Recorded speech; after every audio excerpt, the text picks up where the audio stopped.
ការពារកុំឲ្យគេបោកនៅក្នុងវិស័យ cryptocurrency បាទតែបោករបៀបម៉េចយើងណែនាំគ្នាឧបមាថាបងនាំខ្លួនឯងទៅដាក់លុយណាពេលបងនាំខ្លួនឯងដាក់លុយបន្ទាប់មកទៀតបងខ្លួនឯងណែនាំផ្សេងទៀតដាក់លុយទៅហើយបានការប្រាក់ហើយបានថ្លៃណែនាំថ្លៃណែនាំប្រហែលភាគរយឆ្វេងស្ដាំអីផ្សេងទៀតណាបាទអាហ្នឹងហើយគឺ Ponzi scam បាទហើយមនុស្សគេយកអាពពួក crypto នេះយកធ្វើមធ្យោបាយក្នុងការទូទាត់ណាបាទឧបមាថាលោកណៃដាក់ 10000អូនឯងយកលុយ 10000ទៅទិញ USDT សិនណាបាទបន្ទាប់មកទៀតអូនឯងវេ USDT ហ្នឹងទៅ wallet របស់អាម្ចាស់អាអ្នកបង្កើតកម្មវិធីហ្នឹងណាបន្ទាប់មកទៀតបានអាពួកបង្កើតកម្មវិធីហ្នឹងបានវាវាយលេខ 10000 ចូលខ្លួនឯងវាឲ្យលេខខ្លួនឯងតែវាយក USDT ខ្លួនឯងទៅបាត់ហើយហើយបន្ទាប់មកទៀតយ៉ាងម៉េចបន្ទាប់មកទៀតគឺអា system របស់វានេះ system របស់វាហ្នឹងគឺវាបង្កើតឲ្យធ្លាក់ការប្រាក់ធ្លាក់អីចឹងទៅហើយដល់ពេលចុងក្រោយវាបិទអា website នឹងចោលវាលែងទូទាត់ឲ្យយើងទៅតែវាយក USDT យើងទៅបាត់ហើយណាអាហ្នឹងហើយគឺ Ponzi scheme ណា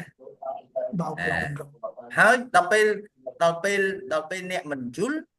គឺយកគិតថាឲ្យទៅលើ crypto បោកដោយសារអីដោយសារមនុស្សបោកហ្នឹងវាយក crypto ជាមធ្យោបាយនៅក្នុងការដាក់លុយអានេះយល់អត់អាហ្នឹងណាបាទអាហ្នឹងមួយទៀតគឺ Bitcoin scam យល់ថា Bitcoin scam លើប្រភេទអី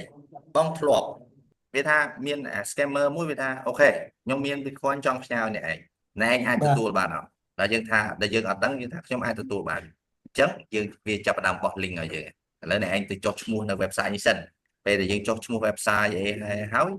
យើងមាន account យើង verify អីរបស់យើង verify មុខយើងអីយើងហើយហ្នឹងណា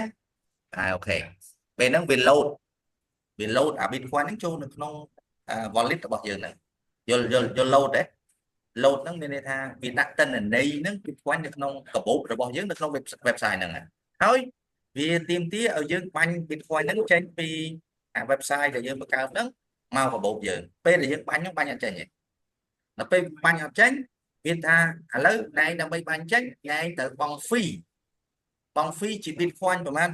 1000 2000 5000ដែរដល់ពេលយើងបង់ fee ទៅវាស៊ី fee យើងបាត់ទៅអា Bitcoin យើងនៅផ្លិលហ្នឹងទៅចាំវាឲ្យ website ដែល scan ហ្នឹងមកឲ្យយើងធ្វើទេក៏ប៉ុន្តែ website ហ្នឹងហើយយើងអត់ដឹងគឺលងហើយឃើញលេខនៅហ្នឹងហើយវាដាក់ Bitcoin 10 Bitcoin នៅក្នុងហ្នឹង1លានអូលុយខ្ញុំនេះលុយ1លាននេះយល់ទេអាហ្នឹងហើយពពួក scam អញ្ចឹងវគ្គសិក្សាហ្នឹងការពារយើងកុំឲ្យបោកណាពីព្រោះអីខ្ញុំវាសុខសាច់អស់ហើយ